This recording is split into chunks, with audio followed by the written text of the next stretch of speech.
Assalamualaikum warahmatullahi wabarakatuh. Perkenalkan kami dari kelompok 4A. Izinkan kami untuk menjelaskan gimana sih cara menggunakan NCBI dengan baik dan benar. Sebelumnya, perkenalkan, saya Kanzaki Farah sebagai moderator pada kali ini. Dan Saya Nailima Kumala dengan NIM 221042 2015. Saya Rehana Salsabila Salim dengan akhiran NIM 3011. Saya Zahra Aulia Putri dengan akhiran NIM 2017. Saya Syakira Tiara Respi dengan NIM 2110423026. Saya Cindy Fatika Nuari dengan akhiran BP 2027. Saya Nafizah Fajrina Izati dengan akhiran BP 2021.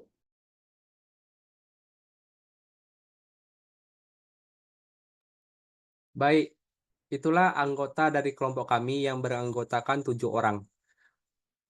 Kali ini kita masuk ke step awal. Berapa jumlah database gen tersebut? Mari kita lihat. Pertama-tama kita buka dulu NCBI. Nah, setelah kita buka NCBI itu, kita lihat gennya karena di sini kita akan menjelaskan gen. Kemudian kita masukkan kode gen yang kita inginkan. Nah, kami dari kelompok 4A itu mendapatkan kode gen SNCA. Kemudian, tinggal kita klik share.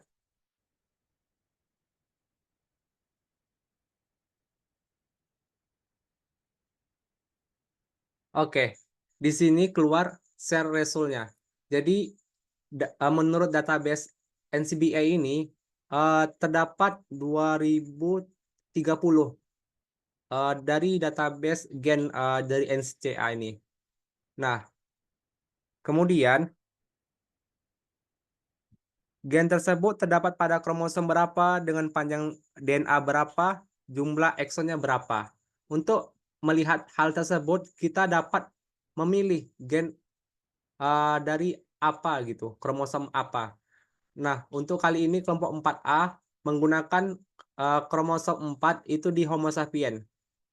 Nah, kita tinggal klik di bagian nama gen atau gen ID ini.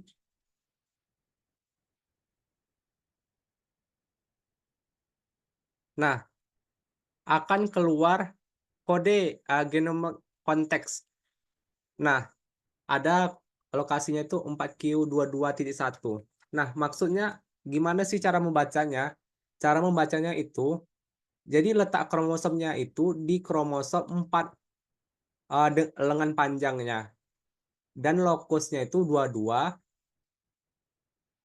serta sublokusnya 1. Dengan jumlah eksonnya itu 12. Baik, penjelasan selanjutnya akan dijelaskan oleh Naya. Kepada Naya dipersilakan.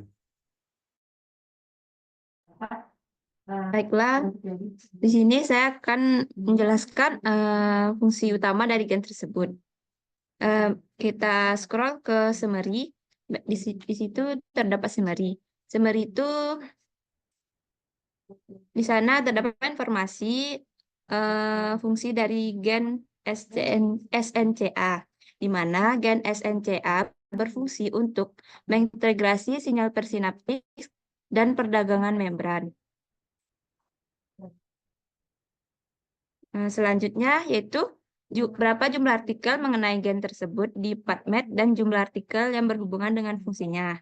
Kita scroll ke bawah.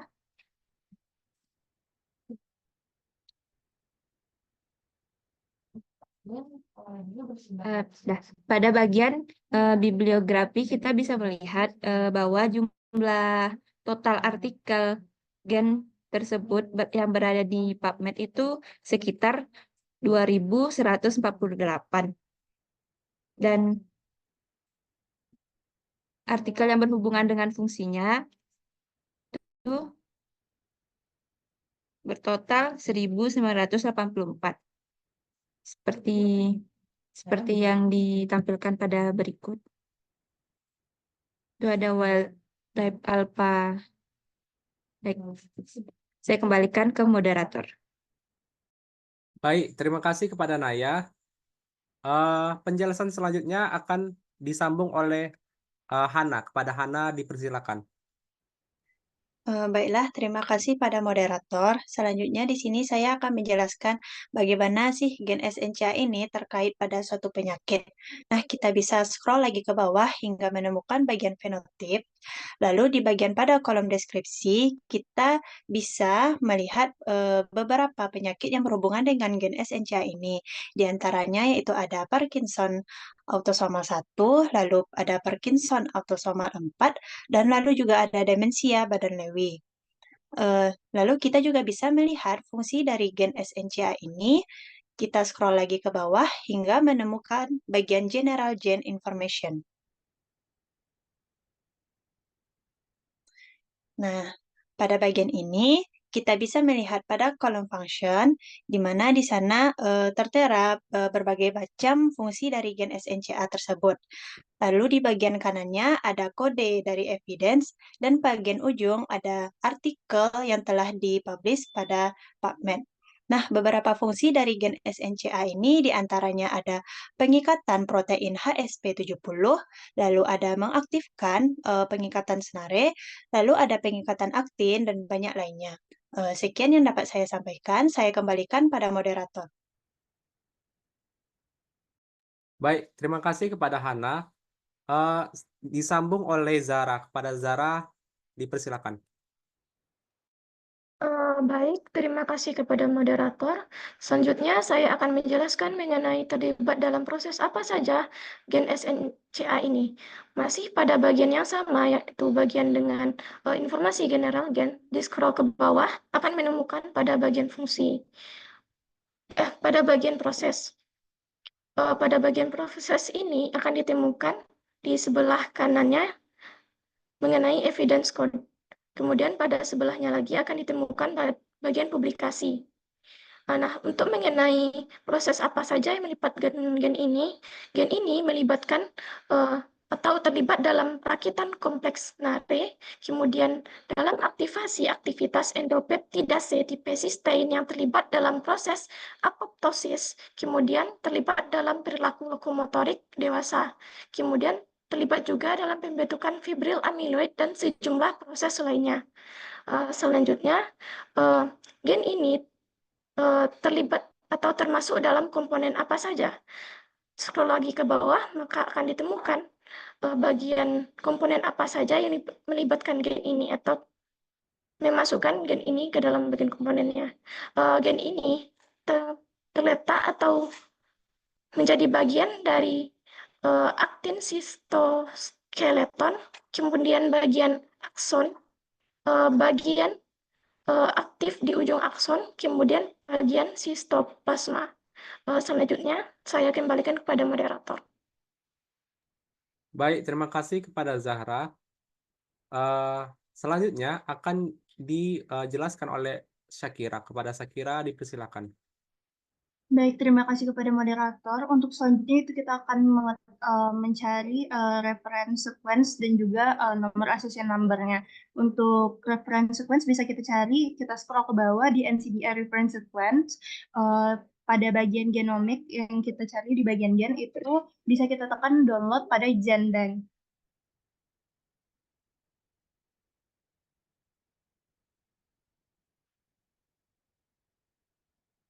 Setelah itu didapatkan NCBI reference sequence-nya yaitu NG_011851.1. Reference sequence sendiri merupakan bagian penting dari urutan dalam basis data nukleotida. Lalu untuk accession number-nya yaitu adalah NG_011851, di mana accession number sendiri merupakan nomor akses yang berlaku untuk rekaman lengkap di NCBI. Lalu untuk mencari tahu bagian-bagian eksonnya dapat kita scroll pada bagian bawah dan kita klik pada tanda ekson. Setelah itu didapatkan ekson pada origin yang mengekspresikan gen dengan urutan basa GGCGAC hingga TCGACG Sekian dari saya kembalikan ke moderator. Oke, terima kasih kepada Syakira. Materi selanjutnya itu akan dijelaskan oleh Cindy. Kepada Cindy, dipersilakan. Terima kasih sebelumnya kepada moderator. Selanjutnya ada reference sekuen untuk mRNA dan panjang nukleotidanya, di mana kita akan kembali pada halaman sebelumnya. Scroll pada bagian mRNA dan protein pada kolom tersebut ke atas.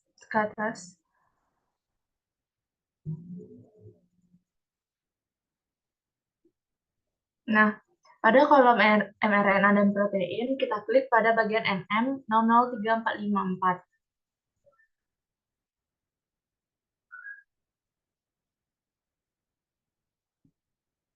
Untuk NCBA reference sequence-nya dengan NM 00345 dan kemudian untuk panjang nukleotidanya dengan 3177BP. Kemudian untuk menentukan fungsi dari beberapa urutan mRNA, kita bisa cari pada summary di atas.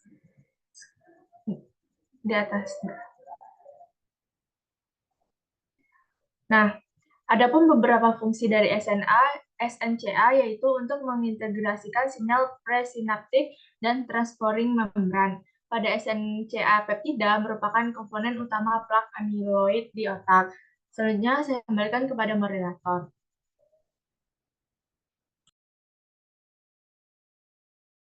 Baik, terima kasih kepada Cindy. Pemaparan selanjutnya akan dipaparkan oleh Nana. Kepada Nana, dipersilakan. Terima kasih kepada moderator. Selanjutnya yaitu melihat referensi sekuen protein dan panjang asam aminonya. Kita kembali ke halaman yang tadi, di scroll hingga menemukan kolom mRNA dan protein.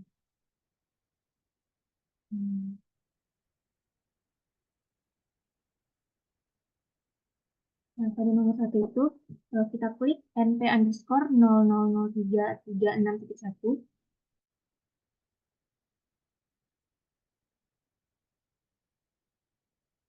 Nah, di sana terlihat tulisan NCBI reference sequence-nya yaitu NP_000336.1 dengan panjang asam aminonya yaitu 140 AA. Selanjutnya, tentukan fungsi masing-masing sekuen asam amino tersebut. Kita scroll sedikit ke bawah. Lalu ditemukan tulisan summary. Di sana dijelaskan fungsi dari SNCA yaitu berintegrasi pensinyalan prasinaps dan perdagangan membran. Sekian saya kembalikan ke moderator. Baik, terima kasih kepada Nana tentang pemaparan protein pada gen ini. Nah, itulah pemaparan dari kelompok 4A. Jika ada pertanyaan maupun saran dari kelompok 4A dari penjelasan NCBI ini, silakan ditambahkan. Kami dari kelompok 4A mohon undur diri dan mohon maaf. Assalamualaikum warahmatullahi wabarakatuh.